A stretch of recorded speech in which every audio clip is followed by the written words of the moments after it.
Hi friends, welcome back to my channel. ನಾನು ರೀಕ್ಷಿತಾ.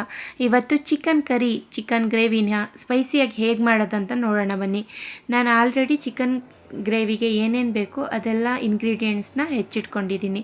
ಮೊದಲಿಗೆ ಒಂದು ಬಾಣಲಿ ತೊಗೊಂಡು ಅದಕ್ಕೆ 2 ಟೇಬಲ್ ಸ್ಪೂನ್ ಎಣ್ಣೆ ಹಾಕಿ, ಅದಕ್ಕೆ 2 ಮಧ್ಯಮ ಗಾತ್ರದ ಈರುಳ್ಳಿಯನ್ನು ಹೆಚ್ಕೊಂಡಿರೋದನ್ನು ಹಾಕಿ ನೀಟಾಗಿ ಫ್ರೈ ಮಾಡಿದ ನಂತರ 2 ಚಿಕ್ಕದಾಗಿ ಹೆಚ್ಕೊಂಡಿರುವಂಥ ಹಸಿರು ಮೆಣಸಿನ್ಕಾಯಿ, 1 ಟೊಮೊಟೊ ಹಾಕಿ ಅದಕ್ಕೆ ಅರಿಶಿನ ಪುಡಿ ಮತ್ತು ರುಚಿಗೆ ತಕ್ಕಷ್ಟು ಉಪ್ಪು ಹಾಕಿ ಫ್ರೈ ಮಾಡೋದ್ರಿಂದ ಈರುಳ್ಳಿ ಮತ್ತು ಟೊಮೊಟೊದು ಹಸಿ ವಾಸನೆ ಹೋಗುತ್ತೆ.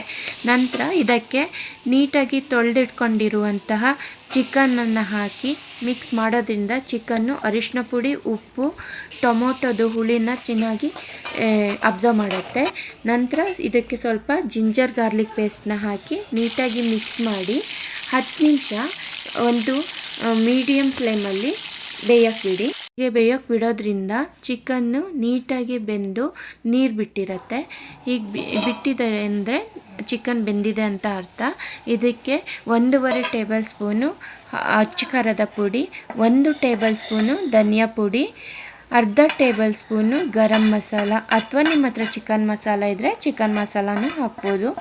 ನಂತರ ಇದನ್ನು ನೀಟಾಗಿ ಮಿಕ್ಸ್ ಮಾಡಿ ನಿಮಗೆ ಯಾವ ಕನ್ಸಿಸ್ಟೆನ್ಸಿ ಬೇಕೋ ಆ ಕನ್ಸಿಸ್ಟೆನ್ಸಿಯಷ್ಟು ನೀರನ್ನ ಹಾಕ್ಬೋದು. ನಾನಿಲ್ಲಿ 1 ಗ್ಲಾಸ್ ನೀರು ಹಾಕಿದ್ದೀನಿ.